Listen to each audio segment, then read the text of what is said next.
DG.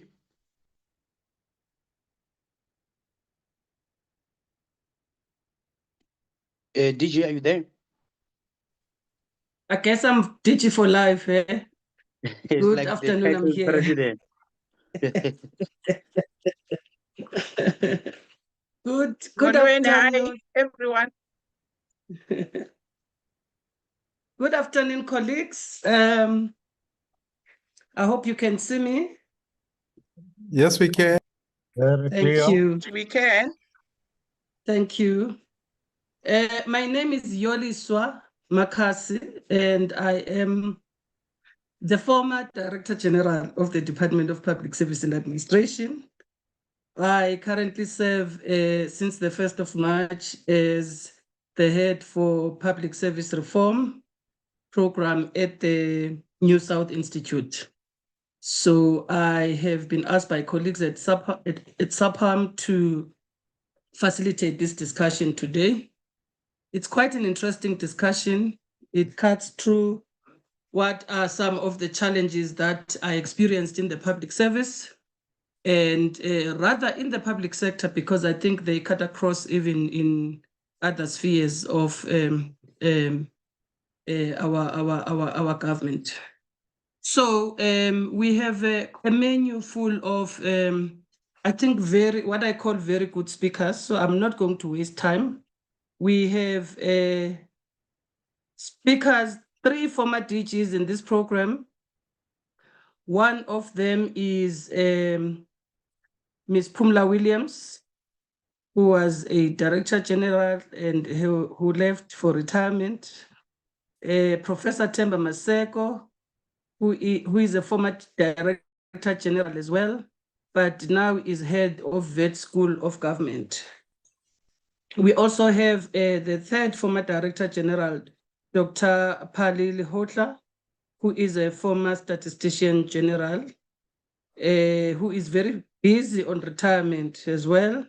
And then we've got 2 members of the academia, Professor Masemurule, who is an executive dean at Tshwane University.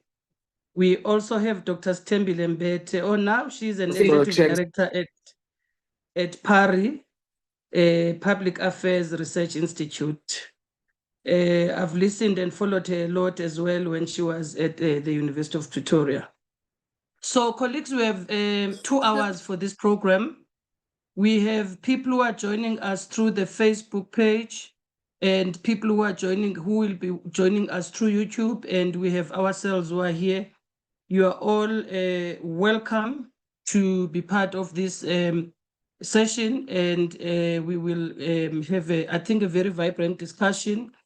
I can say that what triggered this discussion perhaps is an article that was done by Dr. John after the unfortunate incident that happened in Cape Town after the press conference that announced the postponement of the budget speech, where I suppose the ministers were having a chat amongst themselves, but due to public media platforms, social media platforms or digital media platforms rather, we were able to hear what we should not have heard in their conversation, which then triggered a conversation once more on the political administrative interface. So we have practitioners who have experienced this. We also have members of the academia who have written extensively about this. And we have you from all different walks of life. We have public servants who are here. We have former public servants who are here. We have academics who are here. We have thinkers and thought leaders. We have members of society who have decided to join this discussion or to be part of this discussion. So having welcomed all of you and having just shared a little bit about the background, I'm going to, the system we are going to follow in terms of the speakers, we'll give each speaker an introductory 5 minutes. And we will start with the first DG to exit the system. I think it was Professor Themba Maseko, We'll follow with Dr. Palili Hutla. I heard that he might still be on the road. In that case, we will follow with Ms. Pumla Williams, and we'll follow with Dr. Palili Hutla, and then we'll take our two colleagues, Professor Masemurule and Dr. Stembile Mbete, in that order. And we look forward to hear some of the possible solutions in relation to how we manage this tension between the political and administrative interface, and perhaps how we handle ourselves in this role as DGs, as administrators in senior positions, as ministers or political office bearers in positions. So with your permission, colleagues who are part of this conversation, please allow me to hand over to our first panelist, Professor Maseko. Over to you, Prof. I hope you are here.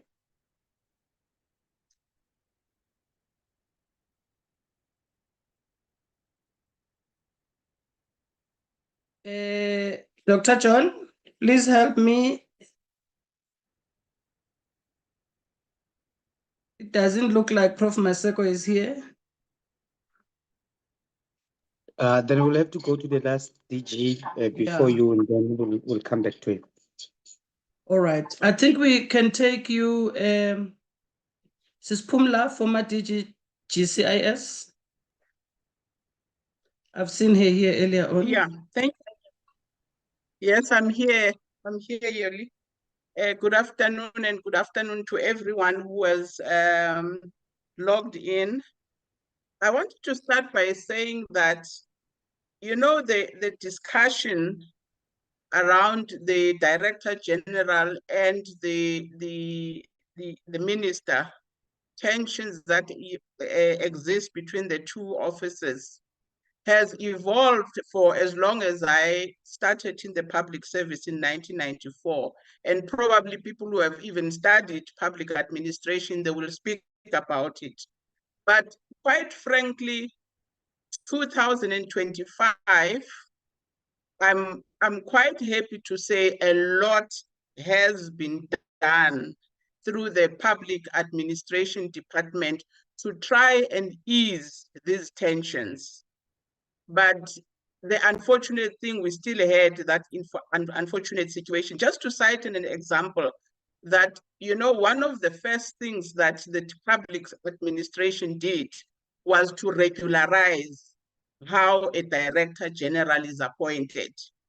There are processes that they had put in place to make sure that at least the person who is appointed to the job is not a one-man show. They put in systems of making sure that the bare minimum of who gets the job is appointed. They additionally put in quality control mechanisms before that appointment is signed off by cabinet. So the reason I'm saying this is that there was a whole process. It can never even be a process of one minister who appointed.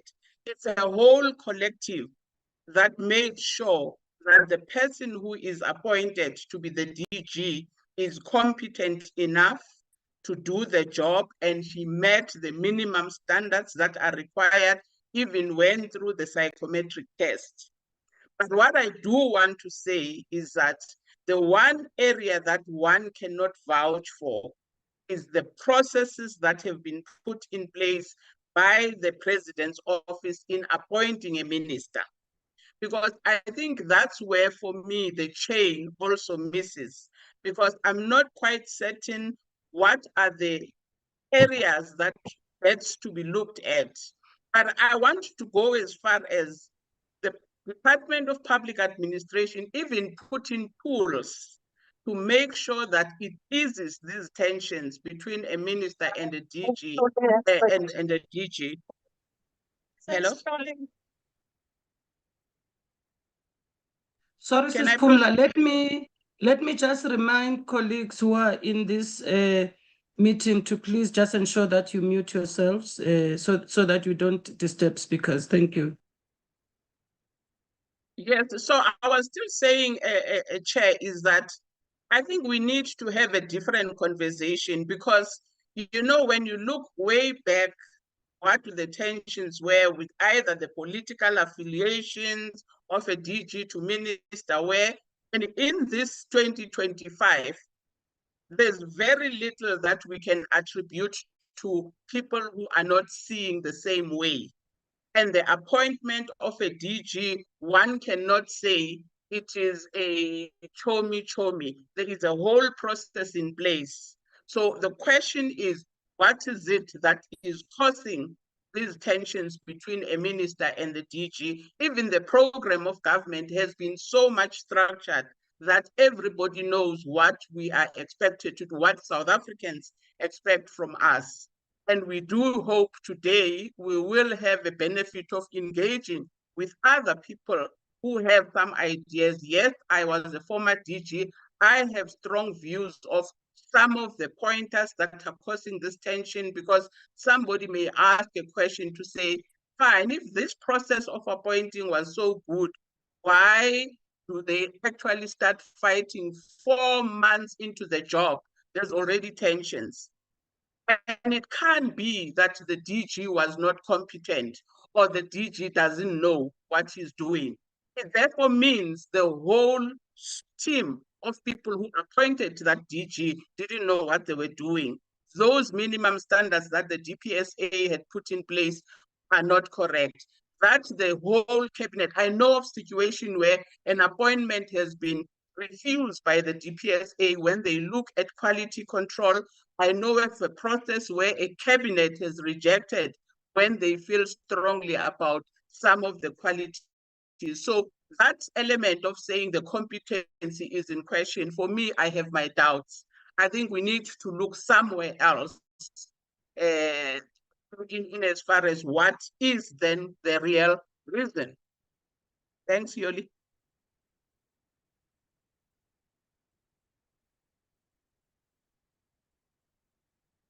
Can I proceed? The host has blocked me. I can't speak. Yes, thank you, host, for allowing me to speak. Thank you, Sis Pumla. I hope that one of the two former DGs has joined and is going to be able to take over from you. If not, I'd like to ask our members of the academia as well, who are part of the panel, to be ready to present. You've raised a number of things, Sis Pumla, and I do want to say that perhaps one of the speakers will come in detail on the issue of what triggers the tensions. As a former DG, I also have my own experiences and my stronger views, but for now, I will keep them to myself. I really do want to hear from experts and participants what, in their view, triggers the tensions. I've also made my own personal observations on what triggers those tensions. Again, you're touching a critical role that is played by the Department of Public Service and Administration. I always, when I talk to people when I was in the department, and I say, in the 5 years I've been in the department and we have processed appointment of national DGs and appointments of DDGs, national DDGs through the cabinet system, I can easily put my head on the block that each DG that the Minister for Public Service and Administration has recommended for appointment to cabinet after the entire recruitment process, and each DDG, we have ensured, we have verified and tested that they meet the requirements for the job in terms of the qualifications, in terms of experience, and the competencies that are required. So perhaps the problem is deeper than just a performance issue and a competence issue, as you are saying as well. But we will unpack these things moving forward, and I hope the panelists will also chip in, and some of the members of the meeting itself would like to speak later when we engage. I'm going to ask the second person who's available. I'm not sure if Professor Maseko is available now, or Dr. Pali, whether he's available now. Can I get an indication about those two?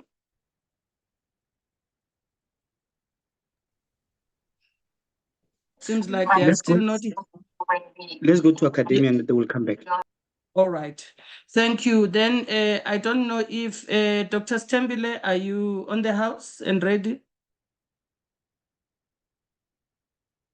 Yes, I am. Hi, good morning. Thank you. Well, it's good afternoon to all of you, or good evening. It is good morning for me. I'm joining you from Chicago, where I'm attending the International Studies Association conference. So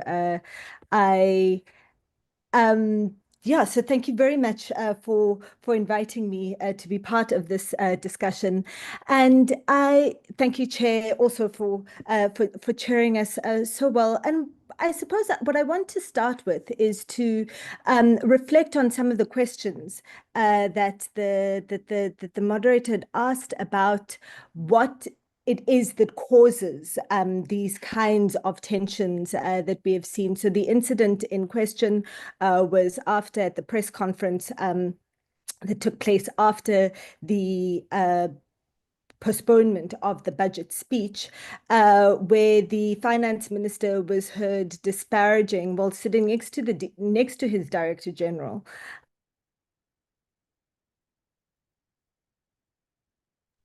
I was just unmuted. Okay, so where the finance minister is sitting next to his director general, the director general made a remark about the SARS commissioner, Edward Kieswetter, and then the minister spoke and the mic was still on of the media, and then of course everything went viral. And the point here for me is it's led me to think around three points that I want to make as initial remarks, and then that I hope we'll build on over the course of the day, of the seminar. The first is that there is always going to be an inherent tension between the politicians and the political side of governance and the administrative side of government, so the bureaucrats. This goes back to the sort of Weberian Max Weber's writing on the state, on public life as a vocation, on politics as a vocation, and this idea that there are different kinds of authority. And so if you look at the three kinds of authority, the traditional forms, rational, legal, and charismatic, we associate politicians with that charismatic authority. They're the people that get elected, who may not need to have any particular qualifications in order to be elected, but are leaders of people. And our bureaucracy, the administration, we associate with rational legal authority, that those are people that have got authority because of the position that they hold. The post that they are in endows them with particular authority for the time that they are in that post, and they need to have particular qualifications to get into that role, and are respected for their professional and are expected to behave with a professional integrity and have their respect and their authority coming from that place. And of course, just that description of the different kinds of sources of power, where a politician's power and authority comes from being elected into that role by the people, from a democratic process of election, where the bureaucrats' power and authority comes from being appointed into that position because of their qualifications and their appropriateness for that role. Gives you a glimpse then into where the source of some of the tension could originate, where you have the politicians that feel that, well, we have a mandate, we have a democratic mandate to do these certain things. We promised people that we would do these things. We need to run for re-election, etc. That the tension between that view of things and the view of bureaucrats who say, well, these are the rules, this is the law, these are the constraints that we have, these are the constraints that you have in the way that you can make the decisions and exercise the mandate that you've been given by the people that voted for you. So the tension is always there. I think the question is, when is that tension, and this is the second point I want to make, when is the tension in the political administrative interface constructive and creative, and when is it destructive? And I think in South Africa, we've been very much on the line of erring towards having very destructive political administrative relations, and where that inherent tension doesn't lead to, is not generative, it's not creative, it's not constructive, but rather is a source of stagnation at best, and at worst is a source of destruction, and the dismantling of progress. And the third point then that I want to make around how we think then of what we mean when we talk about professionalization, because to the point that Osis Pumla made earlier, the people that are appointed to these bureaucratic roles have to go through a whole rigmarole of, application and testing and everything. So as far as their qualifications are concerned and their capability to be in the role, that is all tested and ventilated before they get into a role. And certainly if you look at Edward Kieswetter's CV and his sort of list, it's a long list of qualifications and also past roles. But so when we talk around professionalization, the recognition of qualifications isn't enough. What I would argue is that we need to extend that discussion clearly, and what this incident has shown is that we need to extend the discussion to recognizing somebody's professional expertise. And that's a matter of ethos, of culture, of values. It's not something that you can just fix with, requiring certain tests and whatever, because once you're in that role, you need to have the politicians that you work with, the other administrators that you work with, acknowledge and respect the expertise that you have. And how we get to that is a far more complex discussion than just qualifications. And I hope that that's something that we will discuss further in the course of the webinar. Thank you. Thank you, Doc. I wonder, as we discuss in the webinar, I'm just wondering whether, just picking up on your last point, whether the education and the expertise of the executive authority that is being deployed into a specific role in the public sector to lead a department or a municipality, does it matter, or should it matter in any case? I'm going to leave it for now as a question like that, and maybe one of the colleagues to speak will pick up on it and will take us further, or when you come back, you may reflect on it. Thank you, Doc. The next speaker, I'm told that Dr. Lihudla is in the house. If he is, I would really invite him to also take a platform and just share with us. He also wrote an article sharing his own Uhamba Nini type of a moment. And I think we would like to hear more about that, but also a contribution and his experiences on these issues related to political and administrative interface. Doc? Thank you very much, Mewe. Are you still in the public service or are you outside? I'm outside now. I left, I finished on the 28th of February. Thank you. Yes, I just saw that we have just jumped ship into another role. Congratulations. But I think you were in the line of fire yourself, having to deal with these Uhamba Nini moments. Because central to being in the public service has been the question of administrative, technical, political interface. That has confronted us for the last 30 years. That the Uhamba Nini moment occurred in the way it occurred was representing a situation that consistently has been within the context of the public service. The problem, I think, in South Africa has been managing by exit. So when you look at the 3 years contract that was enacted right at the beginning, created conditions by managing by exit. So when the difficulties are there, you just say, oh, another year, that person will be gone. So corroding the ethos of how you manage the public service. I've been lucky. I've served 17 years with 3 years, 1 year, 5 years, 5 years. And each time I was in office, I was just like coming back the next day. I never had a doubt around whether I'm not coming the next day. Although there were moments when you wouldn't be so sure whether you are coming back the next day.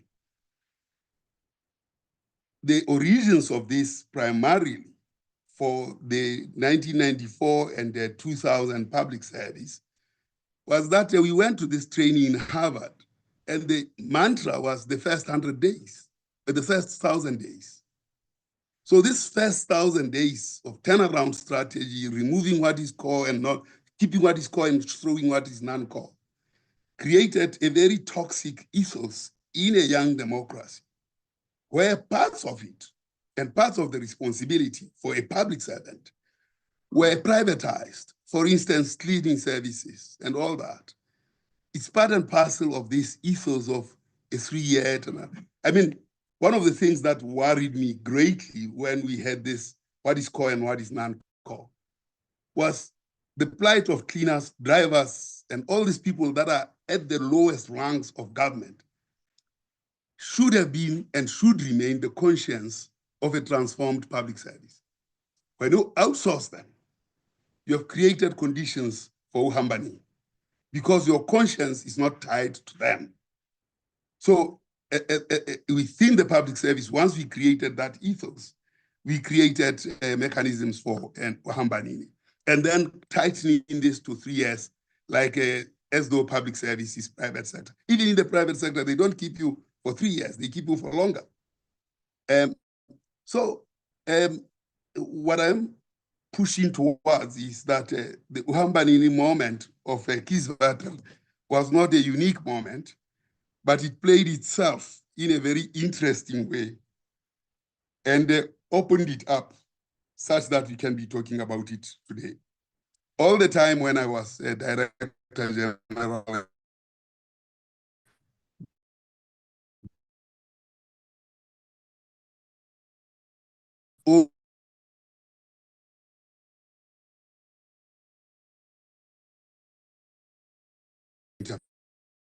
let me say what was my political interface. And when I got into this space where I had to report, it was okay, it was not a problem because I came with my technical capabilities meant that I don't report to anyone. But I soon realized that these technical capabilities are limited. The technical capabilities where you are a statistician, you are a person who has to manage technology, you are a person who has to manage geography. You got the Auditor General, who is an irritation, and then you got politics, which are even a worse irritation. Soon, after a year or so, I realized that my priorities are politics, management of politics, getting that audit right. And then the 3 other areas were part and parcel of a fish expected to swim. Until we understand those 2 elements, we are never going to manage upwards below a politician and manage the politics as well as the audits, because those are the 2 areas often that interface and interfere with the system. I must say also that I was a little bit one removed because I was in a technical environment. So was Kisvat. And of course, the Uhamba moment came. My own Uhamba moment came in 2015. It's a book for. He managed that process for 22 months, where I refused to sign any contract whatsoever, but managed for 22 months without anything, refusing everything, but making sure that the transfer of authority in that organization and preservation of that, the legacy of that organization called SAAPAM, had to be preserved. That was the primary thing. So, but it will be detailed in a book on another day, that kind of thing. Thanks.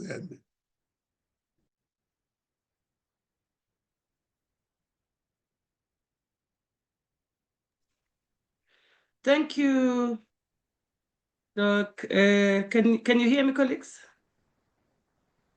Yes, we can. Thank you. Thank you very much. Wow, you made me think about my own Uhamba Nini moment. I think the first one, I've gone through, in the 5 years of being a DG at DPSA, I've gone through 5 ministers. So on average, every year I had a new minister in the portfolio. And I think my first real Uhamba Nini moment in the portfolio was a year and few months after I was appointed in 2021. I had a very, very interesting times, which are for a book in another day. But thank you very much, Doc. There's a few things that you are raising which made me ask questions. I think it also relates to the introduction of the new public management in our system and how it eroded certain responsibilities that were responsibilities of government in terms of outsourcing them to the private sector. And you're raising quite an important issue there, that the conscience, the transformation agenda of the public service and the conscience built into it has also contributed in where to are today, because we gave away something that we should have never, we should have thought differently, or we should have never given it away. I hope somebody will also pick up from that, because it's one of those triggers or reasons I don't hear much about and I don't read much about in literature when looking at issues of administrative political interface. I've been asked and advised. We'll come back, Doc, in for the further answering of questions and further take up on some of the issues people may raise. I've been asked that to advise you guys that the system is open, the chat, you can start loading your questions so that they can be answered at the right time. We'll also open for a few hands to raise questions if you have any questions or make contributions into this discussion. I don't know if Professor Maseko or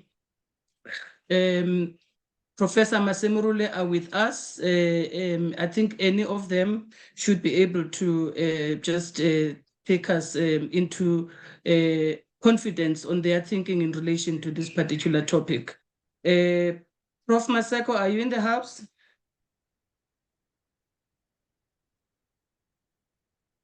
Not yet. Prof. Masemurule, are you in the house? I am. Can you hear me? Thank you, Prof. Over to you. You're looking very relaxed where you are. I was actually just going through. I see you wrote about this issues as early as 2007, and I was going through your paper that you wrote on this matter, a very incisive paper. But I'm going to hand over to you to share with us what's your take on these matters that we're discussing about today. Thanks, former DG. Somebody remarked to say that we are going to be in a panel with the DGs who all had their own moment of Uhamba. It was quite interesting. Sorry, Prof. Can you mute us? Can you mute us, colleagues, all of us except Prof, please? Are we fine now?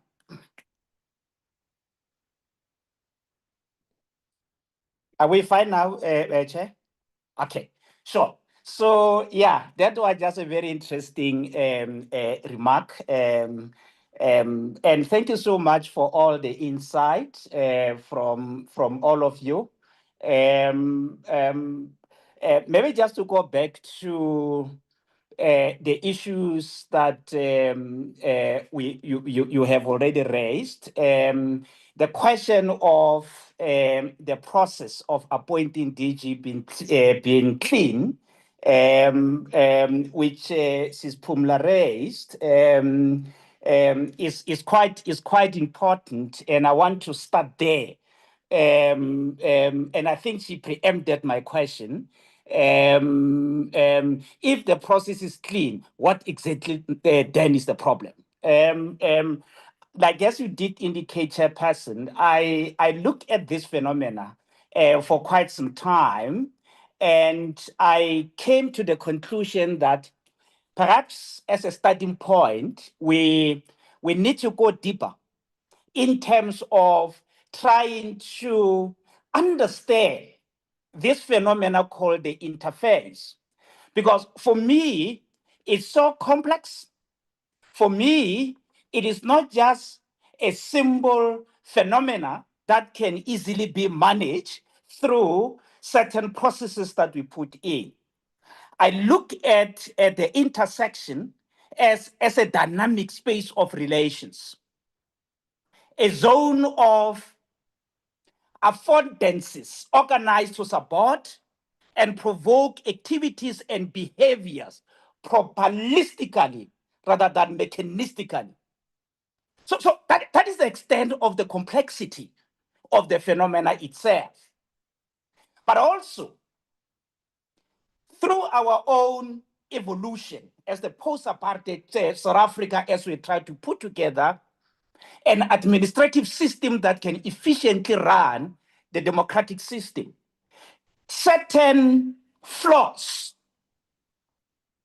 came up, particularly flaws as they relate to the legislative framework intended to guide the very political administrative interface. Firstly, I don't think that the legislative framework do appreciate the complexity of the phenomena itself. And whereas these frameworks tend to contradict each other, especially in relation to the allocation of powers between the ministers and director general. I'm talking about, on the one hand, the Public Service Act, which assigns the minister's executive authority on human resources and organizational establishments of the departments. On the other hand, you'll have your Public Finance Management Act, which gives the Director General the responsibility to effectively translate policy objectives of government into achievable strategies and to maintain sound management of public resources in the department. So you are basically giving both the accounting officers, you're essentially giving both the accounting officer and the executive authority more power over the resources of the department. And we expected that there wouldn't be tension. So all what I'm trying to say is that how our legislative framework to govern the political administrative interface is configured in a way that creates a context for this tension that we are talking about. And it's quite interesting because I remember in 1999, I think we were at the University of Pretoria, when the Public Finance Management Act was evolving. I remember at the time, Robinson Ramaide, the DG of the Public Service and Administration, cautioned that this evolving legislative framework, if we don't harmonize it, it is going to create tension at the political administrative interface level. And that happened. And it was quite interesting that we could not actually hit the caution that came from the then Director General of the Public Service and Administration.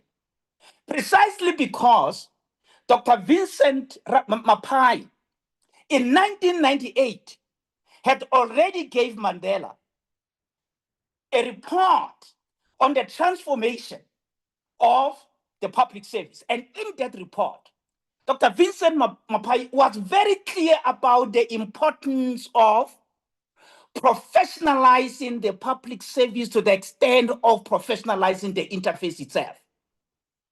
He even went to an extent of trying to clearly articulate what could be the distinction between what the DG must do, what the ministers must do. And that, for me, it was a first important report with profound insight on how to configure our public service system.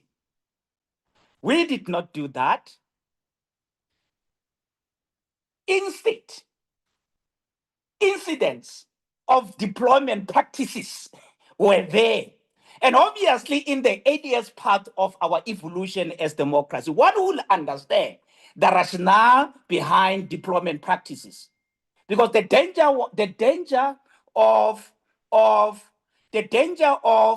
transformation agenda being sabotaged was there. You'll recall that in the most earliest, I think between 1994 and 1995, ANC ministers inherited DG from the apartheid system. And largely much of the tension at that particular time stemmed from the ideological binaries between the two. So it was understandable that subsequently, the governing party had a legitimate fear. That is why they said to Vincent's recommendation that we see your recommendation, but not now. However, deployment practices were not meant to be a permanent arrangement. 30 years into democracy, many of those things are still there. And I need to emphasize that there are some people who indeed came into the public service, having recommended in one way or another, and as a result, they are being labeled deployment deployees in the state. It's fine, but the point that I'm trying to make is that some of those people turn out to be excellent administrators. And at some point in our history, I know for a fact that there were so many DGs that were just so excellent in terms of doing what they were supposed to do. So the point that I'm trying to make is that whatever way that we are making an appointment at that level, the question of the capability of the person fit for purpose ought to be critically important. Going back, just to also conclude, going back to the point that I made in terms of the contradictions of our legislative framework with implication on the political administrative interface. It has been long that we have been seated with this challenge. Only recently, attempts were made to harmonize the two pieces of legislation. And these initiatives took much from the professionalization framework, particularly in relation to certain parts that relates to the political administrative interface. However,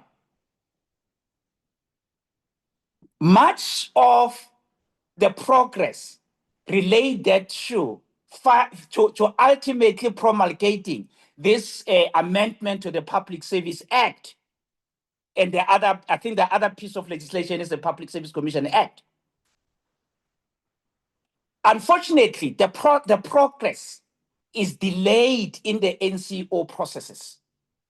And for me, until such time that we harmonize the legislative system, the legislative framework, we will still continue to have Uhamba Nini moment. Thanks. Those are just my opening thoughts. Thanks.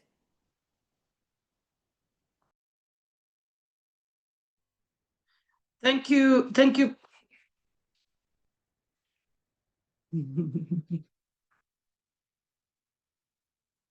Thank you, Prof, on that vibrant contribution. Yes, I'm looking forward to a conversation that looks at possible solutions. I think you have touched on one of the critical solutions we should look at around alignment of legislations and around delegation of roles and responsibilities. Interestingly, is that this is the same issue that seems to be creeping in the legislative process currently as a source of possible delays or concerns in moving forward with this legislation around the delegation of roles and responsibilities. But I think we can talk a little bit more around that, and I do hope that there are colleagues even from the department, the Public Service Commission, who can also share some insights during the time for discussions and asking questions. The last panelist, I don't know if he has joined us, Prof. Maseko. Whilst I'm waiting for him to connect, if he has joined us, I'm going to ask that, remind you that to please post your questions and ask Dr. John that we have somebody to read the questions so that the panelists can come back and be able to answer those questions, but also get a sense if there's any colleagues who may want to, colleagues who are part of the webinar who may want to also perform on the topic. So I'm going to open that opportunity. It doesn't seem like Professor Maseko is here. Can I confirm, Dr. John? Yes, it's not yet. Okay, so he's not around. We can then move on that basis and maybe open up for some questions and comments from the colleagues who are joined whilst the Secretariat is sorting itself in terms of reading the comments that are in the chat box.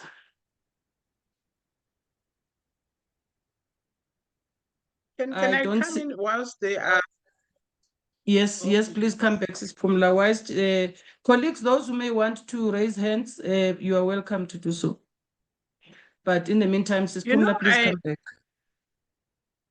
You know, I wanted to really zoom in on the elephant in the room. I think some people in the chat room, they were talking about it.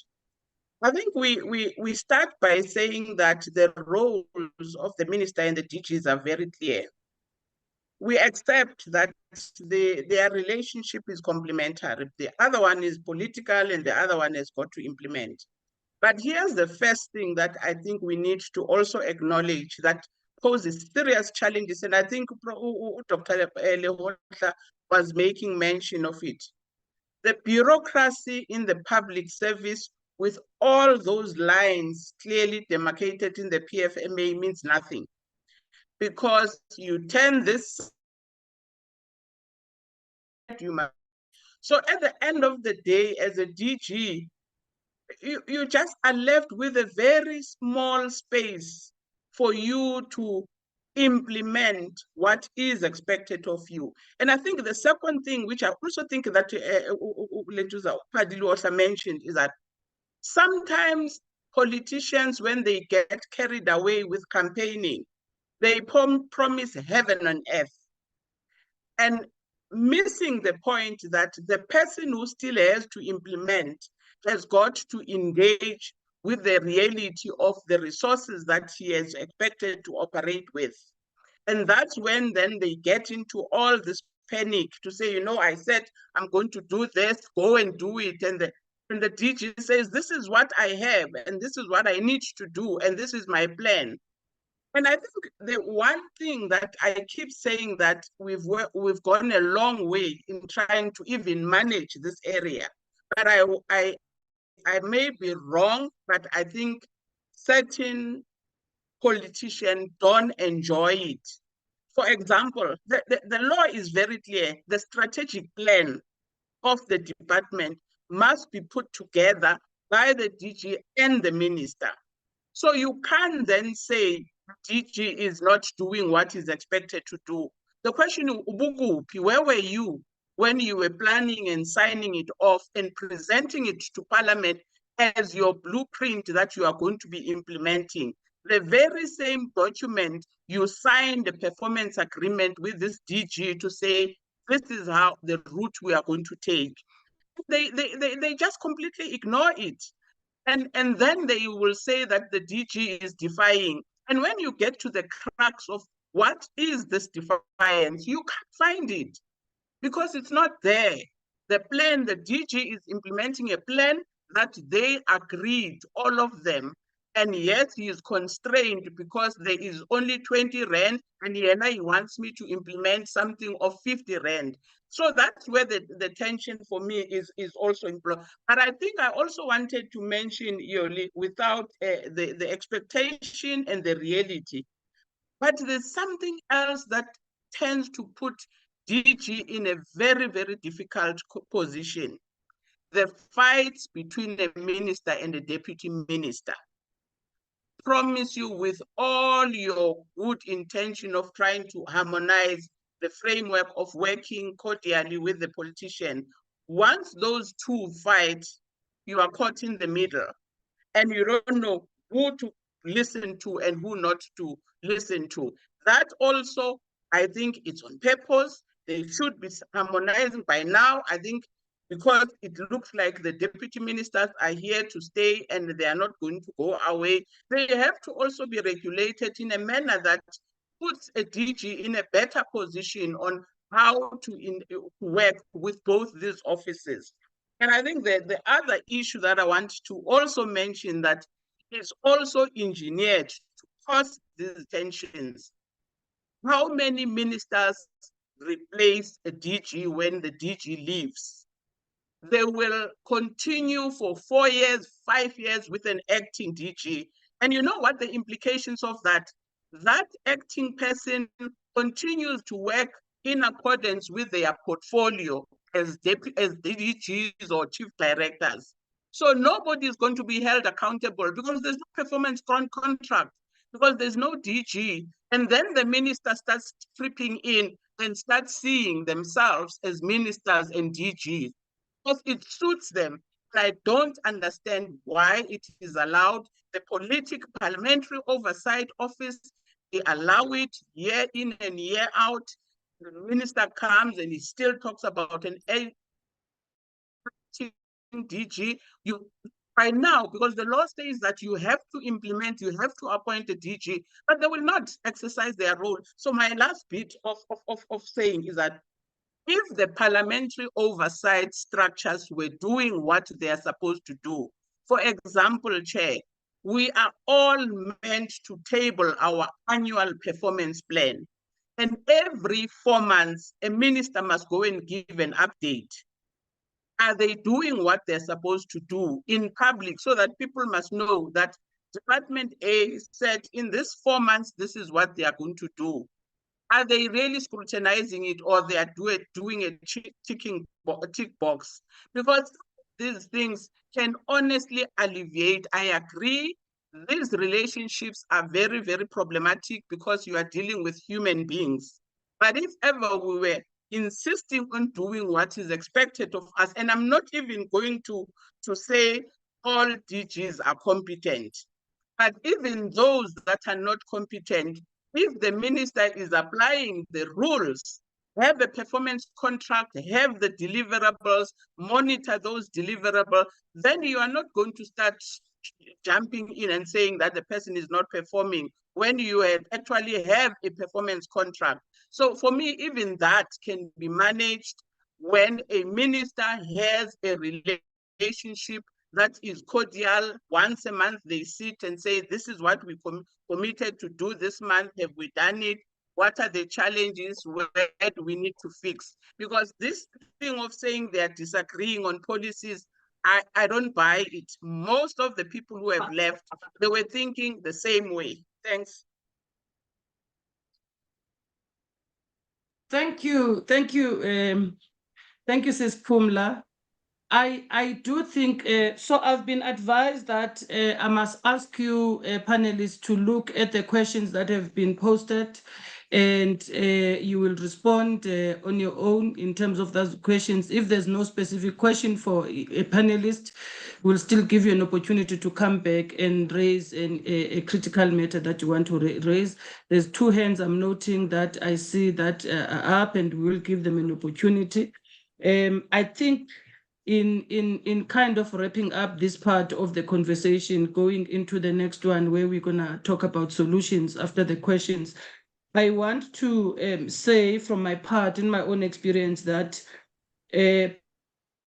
challenges is the politicization of the workspace. By politicization, I don't mean somebody from a political party coming to mobilize in the workspace. I'm talking about what is happening in the workspace, driven by public servants in particular, because public servants are not as holy.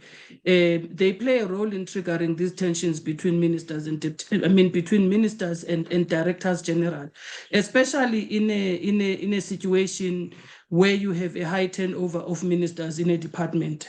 So as I said earlier on, I've had 5 ministers in a 5-year term, and so that's a high turnover in my view. And I have experienced that some of the tensions that have been there were driven specifically by employees, public servants, who I think a majority would be in senior management. And they were also driven by employees who were part of the labor unions, both internally in the department and externally outside of the department.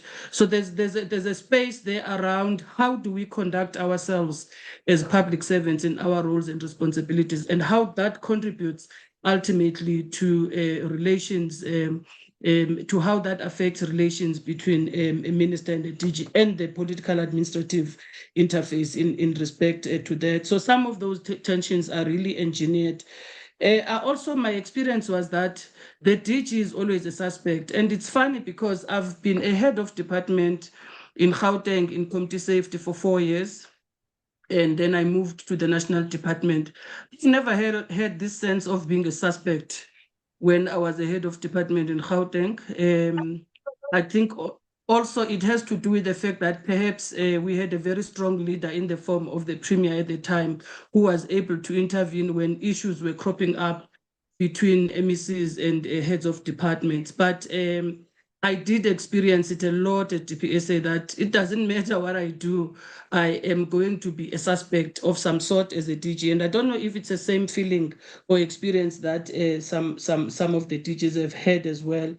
I think the issue of roles and responsibilities is important because if there's no proper delineation of roles and responsibilities, if ministers or executive authorities continue to be responsible for basic operational functions, such as leading in terms of things like HR, things like transfers of employees, basic things that should be done at an operational level, including appointments, because this issue of a prerogative of an executive authority to delegate responsibilities to the DG, it's not working, because most of them do not, and when they do, when there's problems, they quickly withdraw those delegations. So that delegation directly from legislation, which is what the professor also spoke about, it's an issue. I think lastly, Ms. Pumla, on the issue of different policy positions, I think as our democracy matures and you have, for instance, now a government of national unity, I think those issues are going to play themselves very strongly in terms of the policy position, sometimes between DGs and the ministers. So the space there to also work and look at how these things are managed, because as a DG, when you get instructed to write a cabinet a cabinet memo on a policy matter that you do not agree with, where there's been so much work that has been done on that matter and somebody wants to change it on the last minutes of the process, how do you handle that as a DG? Because that cabinet memo must come from you to the minister to the next level. So how do you handle those contradictions when they come through in the system? So with the government of national unity and into the future, I think those are some of the issues that are also going to play a huge role. I'm going to ask the two colleagues whose hands are up, JJ and, there are three now, JJ Zwelithini and Jacob Makubo. If you can just raise your question or briefly give your comment. And then after that, I'm going to ask the panelists to come back and give responses to the questions that are related to them or whatever else that they want to say. And they can even touch on the topic of the solutions already where possible. Thank you. Over to you, JJ. Thank you, Cecilis. I don't have a question. And good evening to the colleagues that are on the platform. I don't have a question. I just want to make some few remarks. And I want to believe that the Uhamba Nini was just an introduction of some sort. But the major issue is the political and administrative interface in South Africa. Let me indicate that the biggest problem that we have when we came into our democratic dispensation, we forgot where we come from. And then we started in the middle. When we look at the first period where President Mandela had set up his cabinet, and you look into that cabinet and also the administrators below, you will realize that many of the people who were there were educated. You have people like Professor Bengu, who were at the top there working with Mandela. When you talk about that cabinet, you'll be talking of people like Professor Hervel, Professor Manganye, many of them, and Penuel Maduna in the cabinet. So when you look at those people, you begin to understand that education means a lot. We are talking here about correcting the things which, if we don't have a proper educated people, they won't be corrected. And they won't be corrected because many of the people believe in natural wisdom. And once you believe in natural wisdom, rather than believing in scientific knowledge, then you will have friction and problems. When you listen to Dr. Pali Lord, you understand that he knows what he's talking about. And you will understand even when you go into the website, what is it? Tulamingli, what? I've forgotten what the name is, but I always go there. You will realize that everything that they have put there, they are based on education and knowledge, not guesswork. And when you come to the appointment of people, for instance, when you listen to Sesipumla, you understand that she understood very well her role.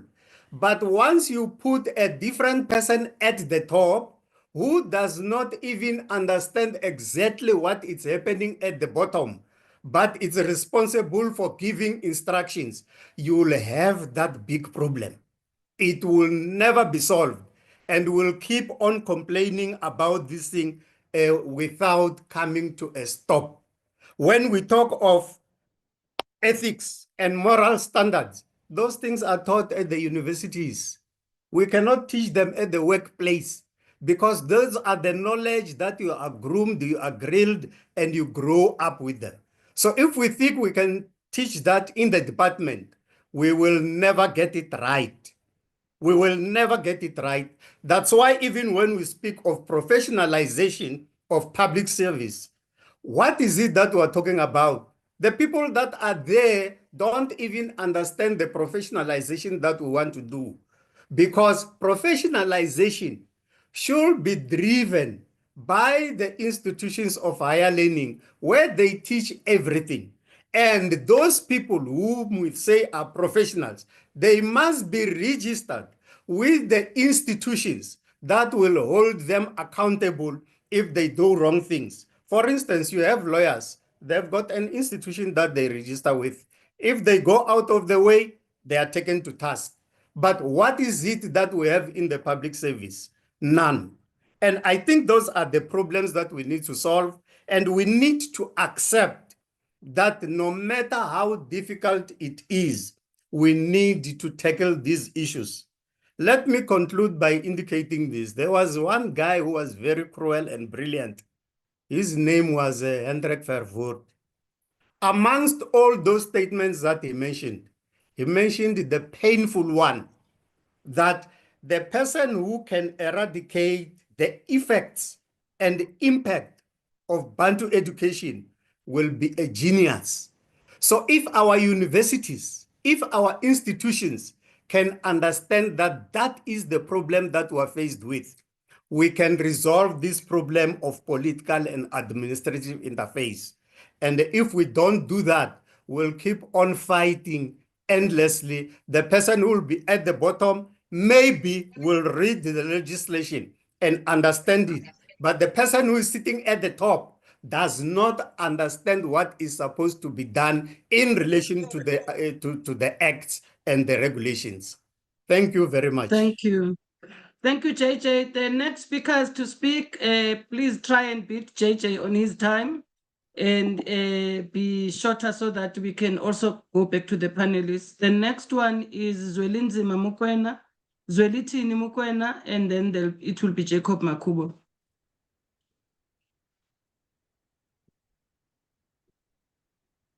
Zwelithini?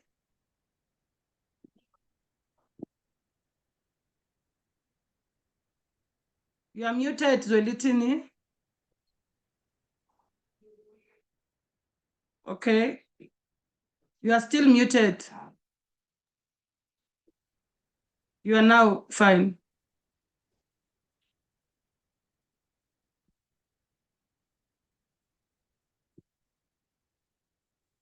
Apologies, Zwelithini. I don't know if colleagues can hear you, but from my side, I can't hear you.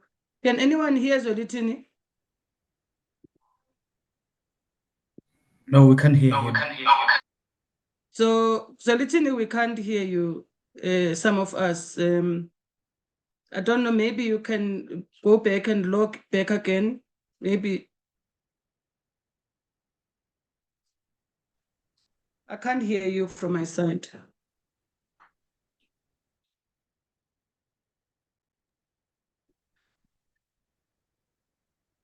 Or maybe you can write on the chat, Zwelithini. I can't hear you. Thank you. Jacob Makubo.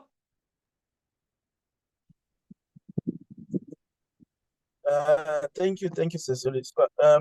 Greetings to the panelists and everybody on the board. Mine it's not a long thing, it's just a short thing. I think we've been making a mistake of saying there's cadre deployment. Cadre deployment, I think, ended during the tenure of President Mandela, because from there on, if you look, it has been supporter deployment or just a mere comrade deployment, or the mismatch of taking a person who has a particular set of skills being deployed elsewhere. Now, if you look at DGs, they've tried their best to accumulate qualifications for whatever field they want to specialize in. Then you have ministers who has just came in, who has been voted for and never assessed on any understanding of a particular field. And you get deployed to be a minister, and you must command a person who has gotten assessment and formative assessment on a particular qualification. When they tell you to say, this is how we do things, but you would say, no, but I'm a politician, I have been voted to be here, you would listen to me. And what happens now with the ministers?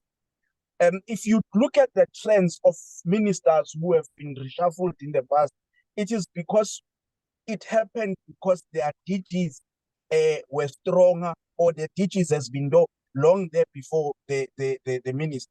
Then the ministers come with a tendency of saying, I want to be fired because of you. And they come with the attitude of not working together with the DGs. That is what becomes the problem, because frameworks are there. Everybody has got their role, what to do, what not to do. But at most of the time, ministers do not familiarize themselves with the framework.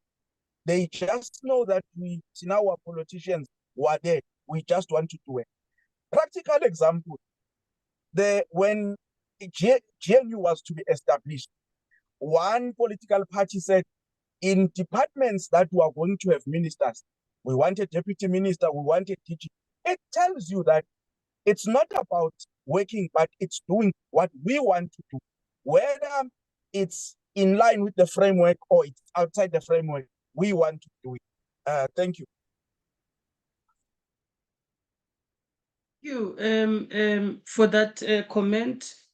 As I hand over to the panelists, I also just want to echo one or two questions I think you should express. I would like you to express yourselves on. I did throw the first question earlier on.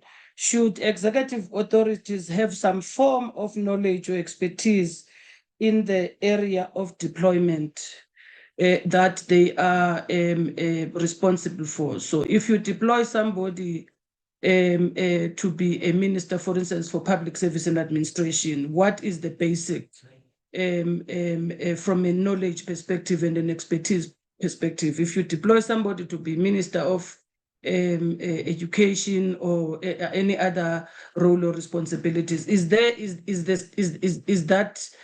something that perhaps we could also be looked at? The second question for me relates to we talk a lot about professionalization of the public service, and there's really a spotlight on administration, on DGs and etc.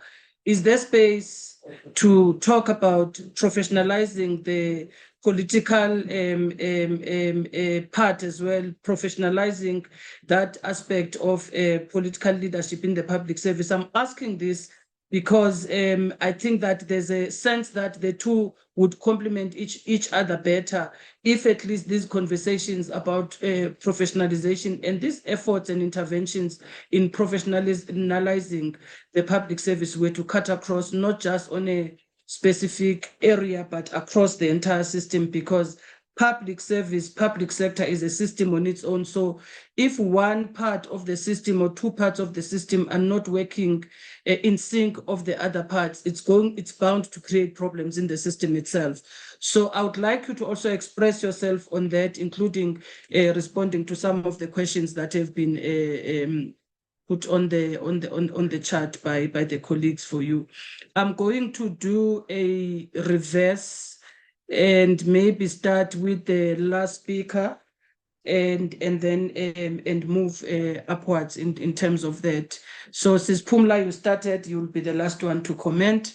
In terms of that reverse, my last speaker, I think, was Professor Masemrula.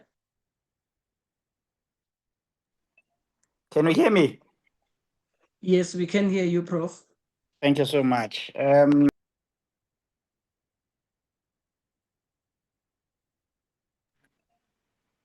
And thank you so much for all your questions. Let me start by trying to emphasize this point as a context of what I'm saying. Somebody some time back once said that the state is the most precious of human possessions, and no care can be too great to be spent on enabling it to do its work in the best way. And I think that what we are doing and what we are saying should be framed by this important statement. In other words, we must make sure that we configure the political administrative interface in a way that will enable the state to do its work in the best way. And I'm saying what I'm saying because the interface is the center that holds. The moment when that center tends to be unstable, the entirety of the system get affected. So that underscores the significance of the interface. It is essentially because of exactly that, Chair, that I will strongly recommend that perhaps what is now required is for us to start to be serious about merit-based staffing practices. We need to be careful about our language, right? Because language informs thinking, and thinking might ultimately translate into a particular action and practice. So I think 30 years into democracy, it will be good if we move away from deployment practices to merit-based staffing practices. And more importantly, including professionalizing the very position of a DG, where candidates who will go through the ranks in the public service must be considered should any opportunity arises for a person to become a DG, must be considered carefully selected using the merit principle. I'm saying what I'm saying, Chairperson, that in some instances, you'll get damn good deputy director generals. But when a position of a DG becomes available, they will say to you that I'm not going to apply. Why? Because it's career limiting. And that is because the position of a DG is not professionalized. And that is something that we need to begin to start to seriously think about it. We need to ensure that we professionalize that position to the extent that potential candidates within the system would know that this position does not represent the end of their career, but the opportunity to serve public interest at the pinnacle of administration, where security of their tenure should become the function of their dedication and commitment to the public service. In other words, their security of their tenure is total commitment and performance. When a DG performs, it doesn't matter what complexion a country takes in terms of the governing party. The DG might just continue. His security of tenure must be determined largely on the basis of his or her performance. And what I'm saying should not in any way be misconstrued as a suggestion of a closed system. No, I am not saying that, right? In other words, the system should be agile enough that should there be a need for a person who will come from elsewhere with a particular talent that we need, the system should actually be configured in a way that it accommodates that person. And what I'm saying is there in the professionalization document, which I was part of putting together.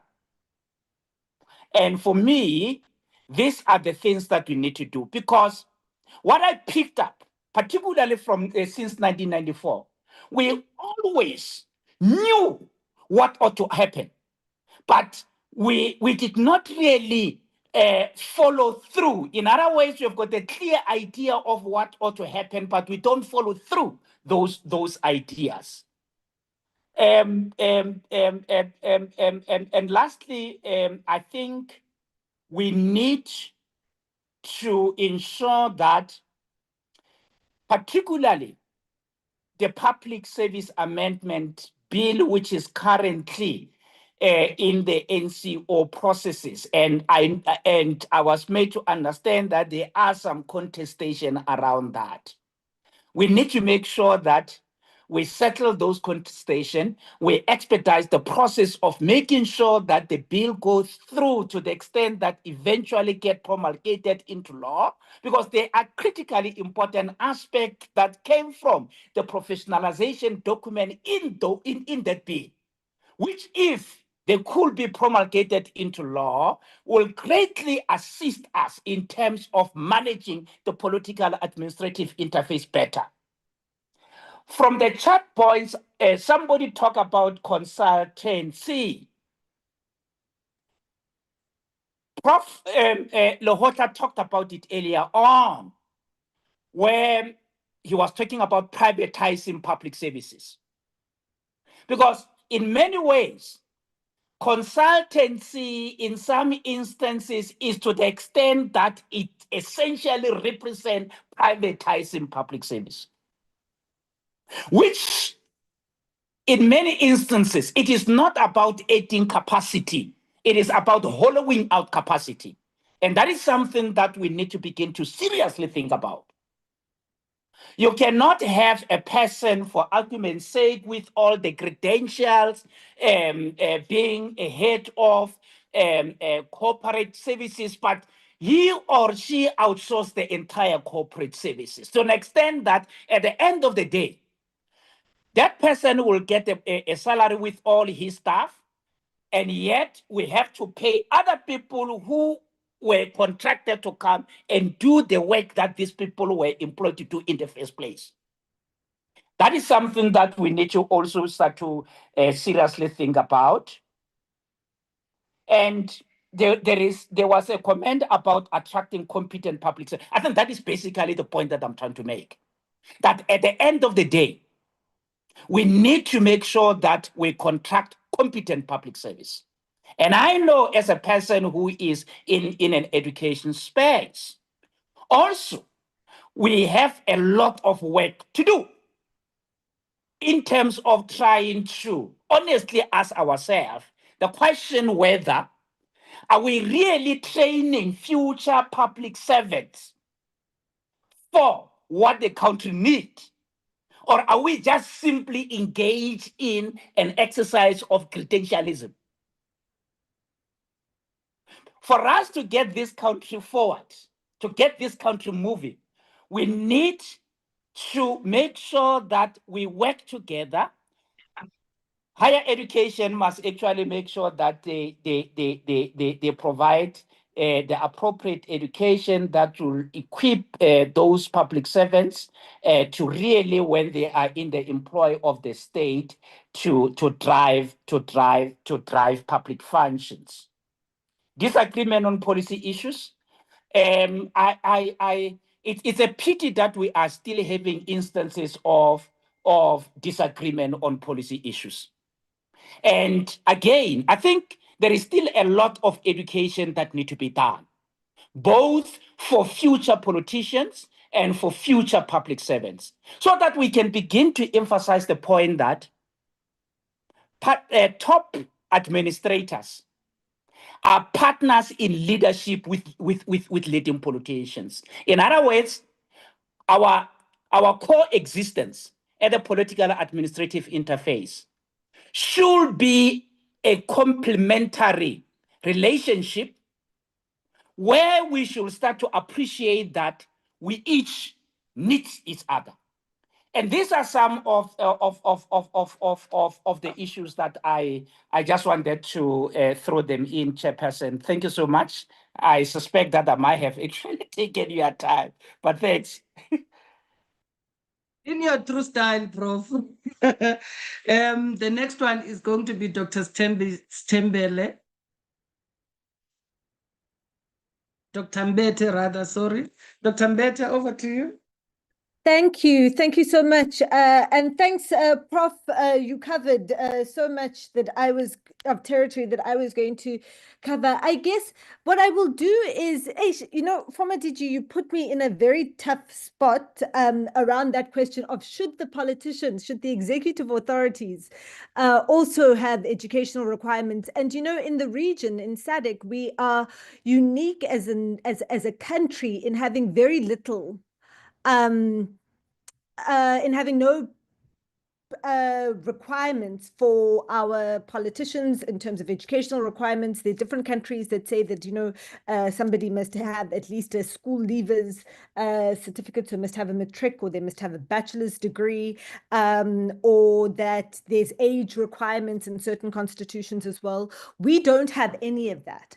And part of it is this, because of this old, I see there's been a whole discussion on the chat around why we taking on applying white or European institutions in an African context. But part of the culture, you know, because of our history of parliamentary democracy, taken from both primarily from the UK Westminster system, where the idea was that you'll have a permanent bureaucracy. And, you know, the idea of a professional bureaucracy doesn't come from the West, it comes from the East.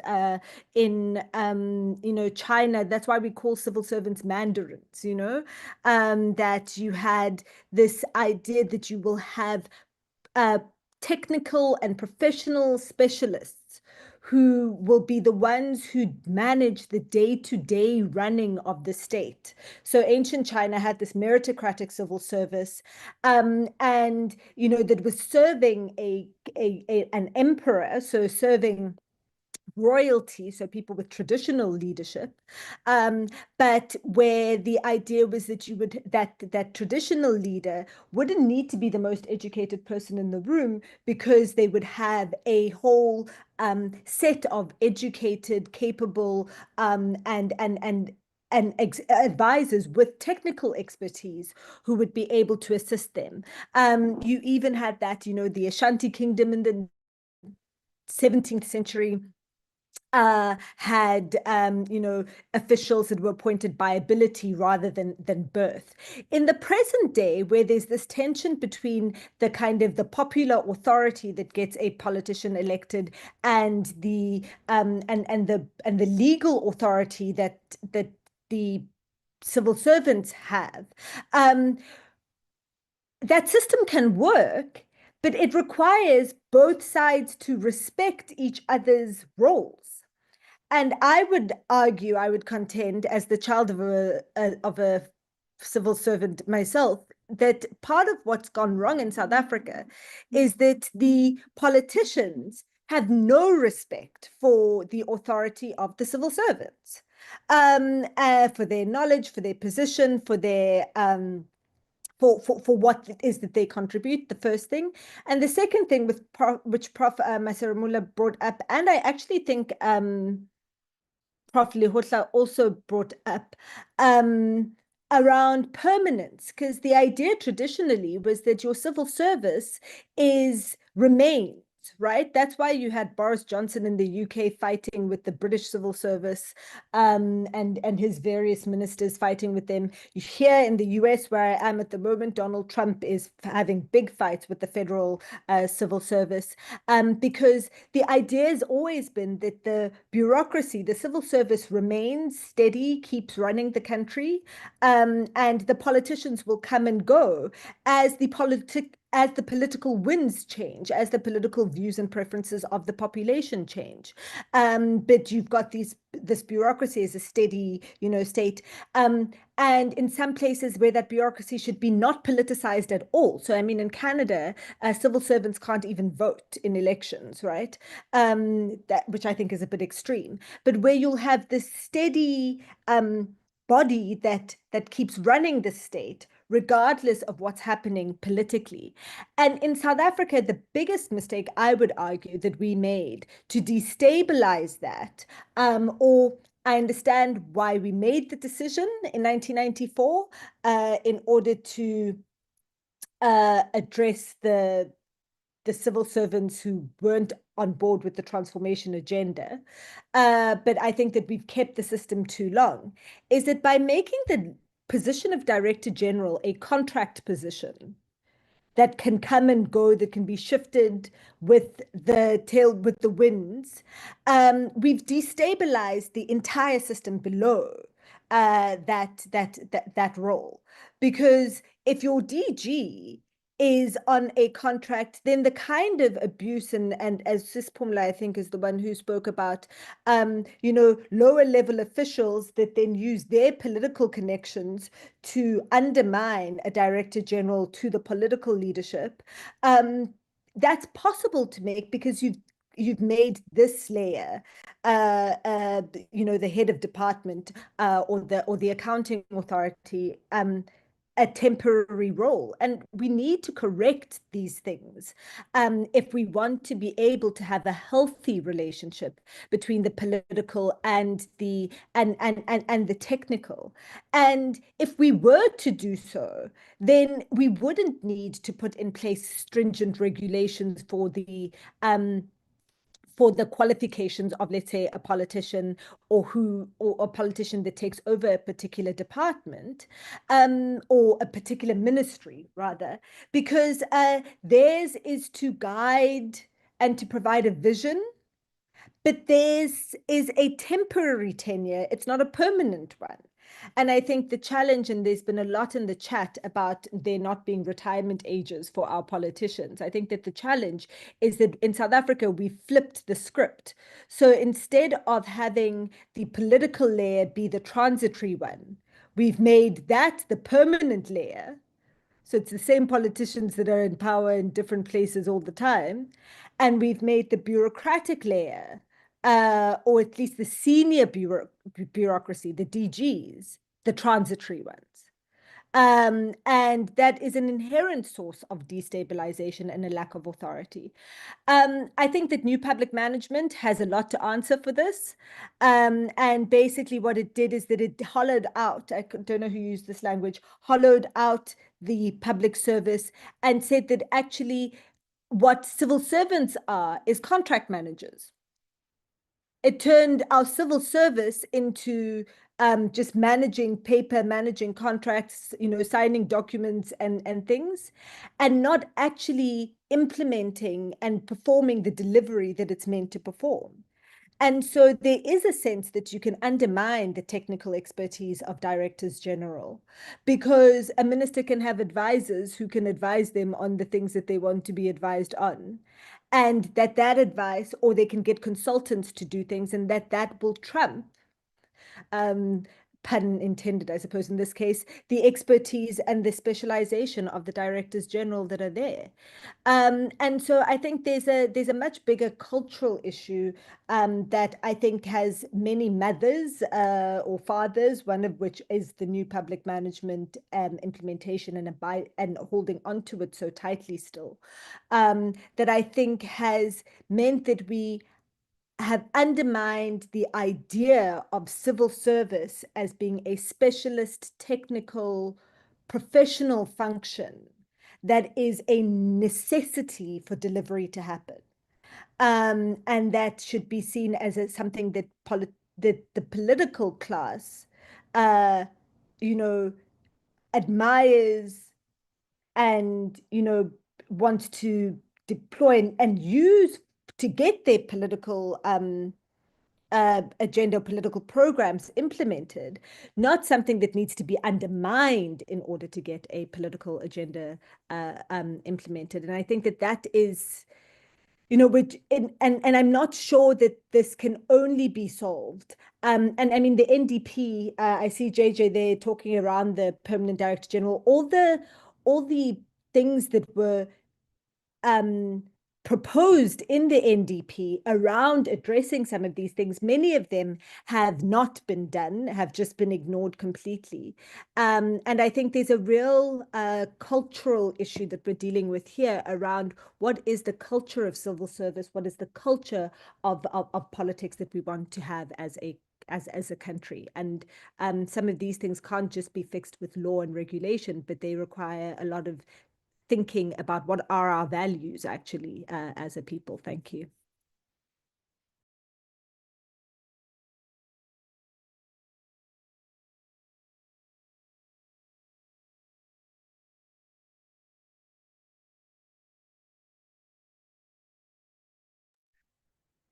Thank you, Doc. Former Statistician General, it's your turn now.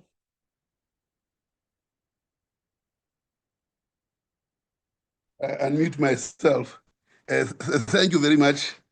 You asked the question of whether there is need to have politicians as professionals. While it's not a necessary condition, but I think it is a sufficient condition to have them as professionals. Because the world has moved on. I mean, you don't want a finance minister who is clutching at straws, who has to make decisions, or when decisions have to be made, he has to look behind himself to find whether he can make that decision. So with the opening up of systems to the rest of the world, you really need somebody who is capable to deliberate on the issues at stake, like climate change. It can't be just a generalist, and so on and so on. So it's very, very necessary that in the first instance, one has to have these competencies and then carry those competencies in the realm of politics. That, I think, may be a necessary condition going forward. But the nature of politics is, of course, they are about votes. Can this guy who is this professional mobilize and bring votes? If they can't, then of course they have no place and space in politics. And I think the national dialogue must concern itself with those kinds of attributes in terms of who is the leadership. That's the mirror we should put before us. Is the leadership both a combination of acumen intellectually as well as politically? I would tend to gravitate to the latter, that they have to have both those capabilities, and those capabilities must be acquired through a process, not somebody who wakes up the next day and then becomes a paper tiger politician. Most of what we have seen is that kind of thing. So there is need for that. Now, the second issue is that Professor Sangweni has always advocated for permanent secretary, like in the British system. The contracting or permanence are not necessarily an enemy. The enemy is the absence of managing what has to be done. So in the course of managing or fearing to manage what has to be done, the focus then is on the date of when Uhamba Nini. So it's just about to go, so leave him to dangle and go on and go on and go on, or find fault and span him out. So that circumstance requires permanence. I've said that it came into being because we followed the Harvard system, where the issues were about 1,000 days, the first 1,000 days. So the contracting became about the first 1,000 days, 3 years. And you put a DG there for 3 years and hope that they can achieve a lot. That's when we set in motion the Uhamba Nini moment. Now we have extended that by 5 years, still doesn't help. You really need a sense of permanence, but manage performance. Because if you are not satisfied with the performance or the person underperforms, whether you appointed him permanently or not, you must have methods of exit. And mortality cannot be the only form of exit or retirement. Other forms of separation have to be there, associated with the purpose that we are looking at. Easier said than done. But at the center of all this is our systems of planning, like the clarity that is required. And in the mix, they come and throw all kinds of situations that we are confronted with. Let me just make one point, because I've been pondering this point for a very long period of time. If you take a time from 2002 to 2008, the economy of South Africa was pumping at about 5 to 6%. We flattered with 5 to 6% for the longest period in our history of 30 years, for 5 years to 6 years. Many who write about that period, on the left and on the right, have not actually identified a convincing argument around what drove that period. On the left, people argue that China was hungry for minerals. China's thirst for minerals and everything was so high. And then the second argument was we wanted to go for the World Cup, which is 2010. Now, it is true that those actually drove that. The third observation that we make is that in that period, only government actually acted as an economic actor. Private sector was on strike. Now you take that period, define it by China's thirst for minerals and the build up to 2010. Ask yourself today whether the conditions of thirst for minerals and World Cup build up are not the same. They are exactly the same. If you look at South Africa, it is a stadium, a World Cup every year. And China saw with coal, including Germany, they were thirsty for minerals. It's either this mineral or that other mineral that the world is thirsty for. Of course, therefore the conditions for 2002 to 2007, 2008 still exist. The question is the cohesion and the ability of government to have that kind of foresight. Central to the success of 2002 to 2007 were basically government embraced scenarios and created them themselves and deliberated on them, and then crafted a plan out of that. By 2009, we didn't have scenarios. We had one scenario, which was a plan that we have hardly ever used.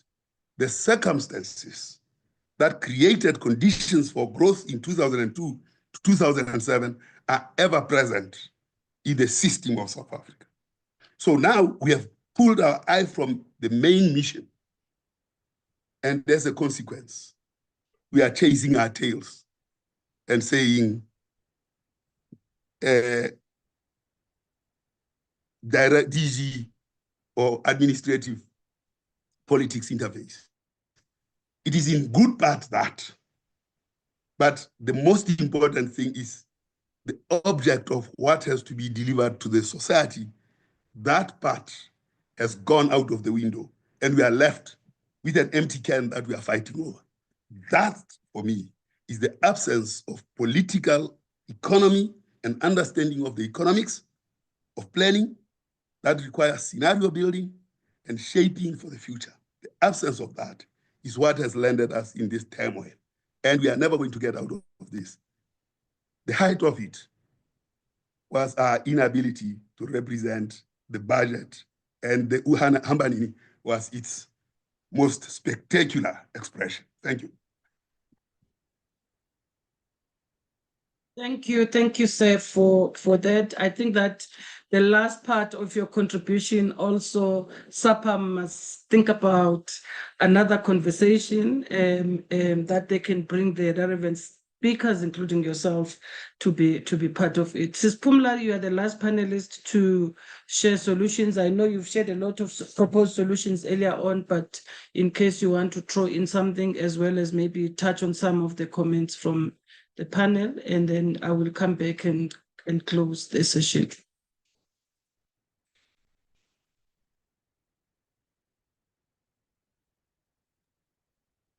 Thank you very much. I think my last parting shot, Chair, is that for as long as we do not have consequence management management, from a politician right through downwards, we will always find somebody to blame.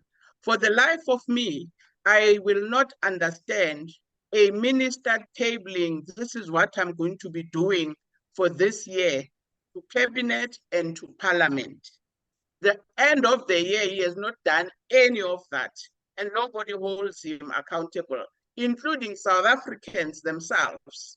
Why South Africans are not holding politicians accountable? Because they elected them to power and they are expecting them to do what they had committed to do. Because I think it becomes a diversion that no, the DG is a problem.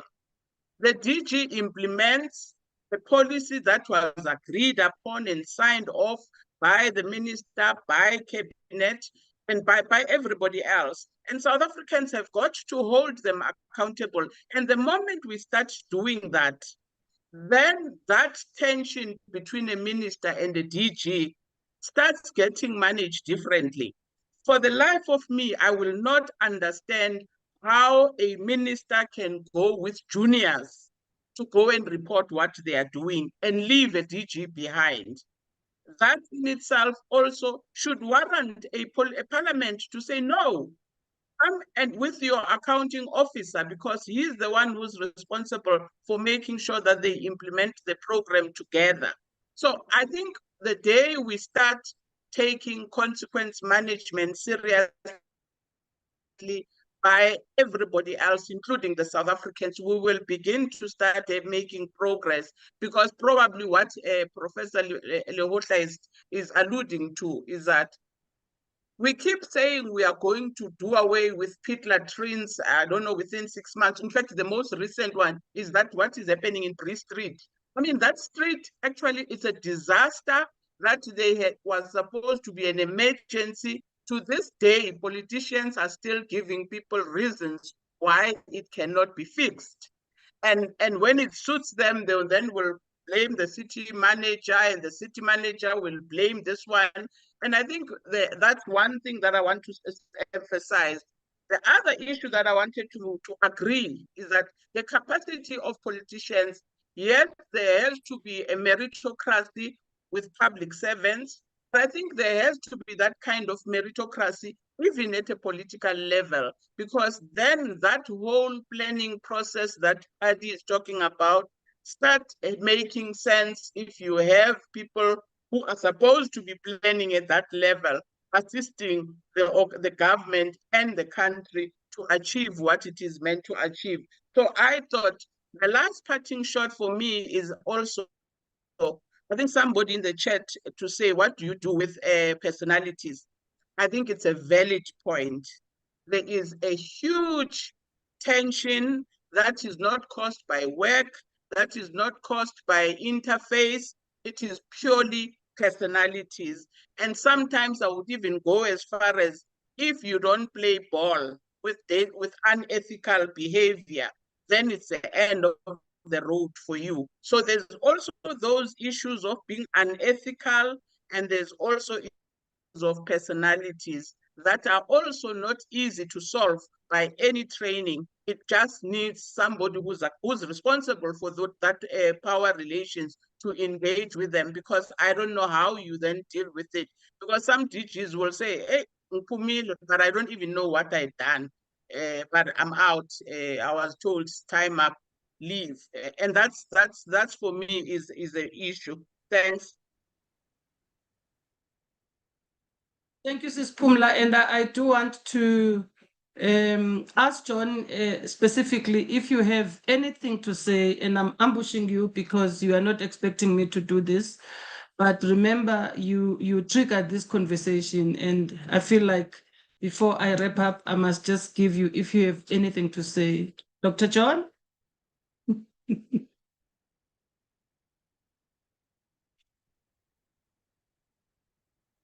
Okay, Dr. John is not saying anything to me, but I want to highlight. Yes, thank you, John. Over to you, Dr. John.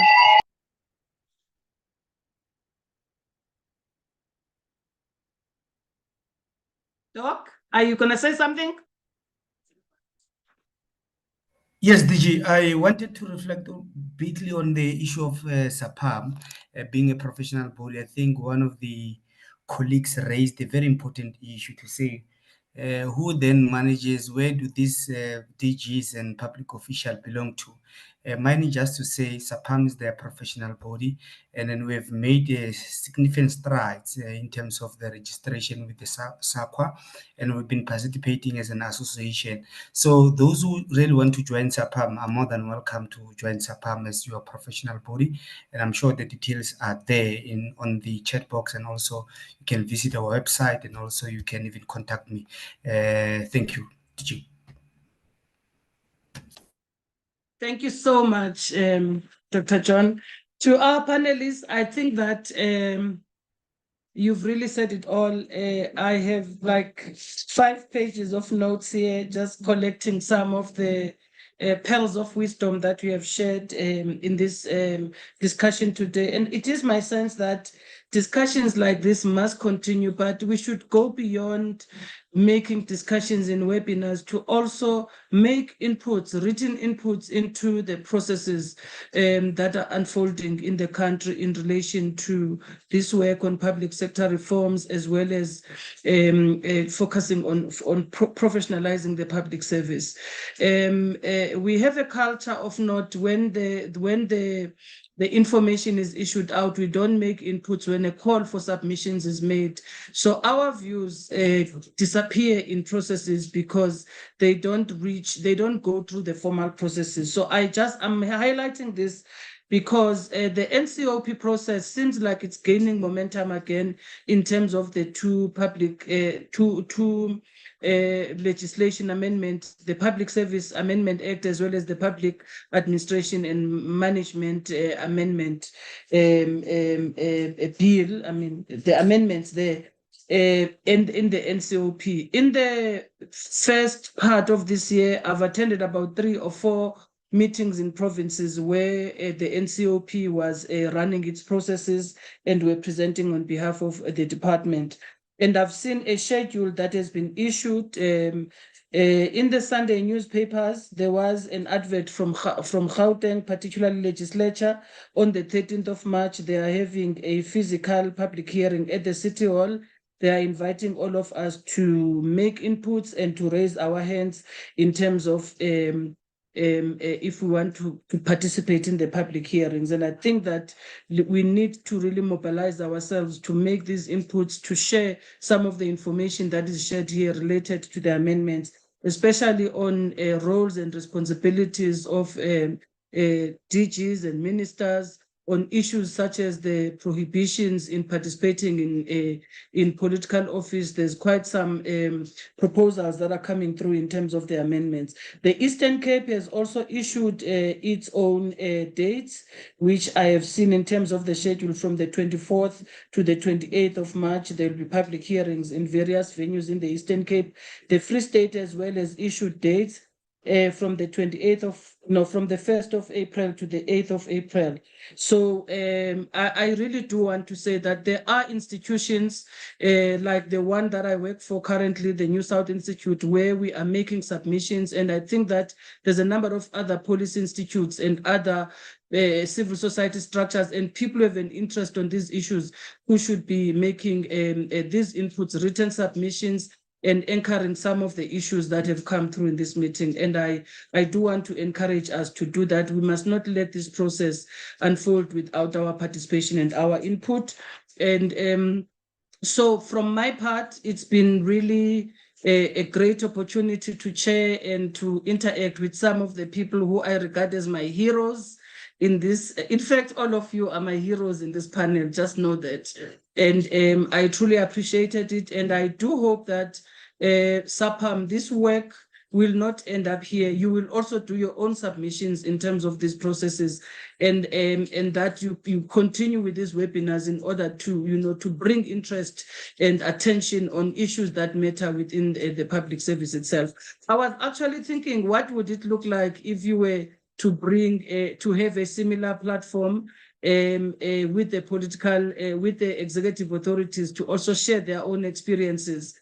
So it doesn't seem like we are being biased in discussions of this nature. I would be happy to also, from her side, hear what are some of the concerns that the political principals substantively have about the DGs. I've heard most of them or some of them complaining about the personalities of DGs, but I think as a society, we need to go beyond just scrutinizing personalities of people, because there's no one who has a perfect personality. We are all work in progress. We are becoming, we have to continuously learn to be self-aware and learn how we improve on our offering to the world. This is not that just for the DGs, it's for everybody in the public service and outside, including the ministers and the political principals themselves. So perhaps a substantive discussions that goes beyond looking at peripheral matters, like this substantive discussion that we've had today, would also be useful as a conversation to hear what are the concerns from that particular side. So for me, I am going to stop here, and I'm just going to say thank you very much. It's been a very productive 2 hours, and I see also feedback from some of the colleagues in the group saying they've learned a lot today. May you continue with this platform and continue to educate us in one way or another. Thank you very much, colleagues, and have a good evening. I see it's raining, it's storming in Midrand. I hope you are safe where you are. Thank you.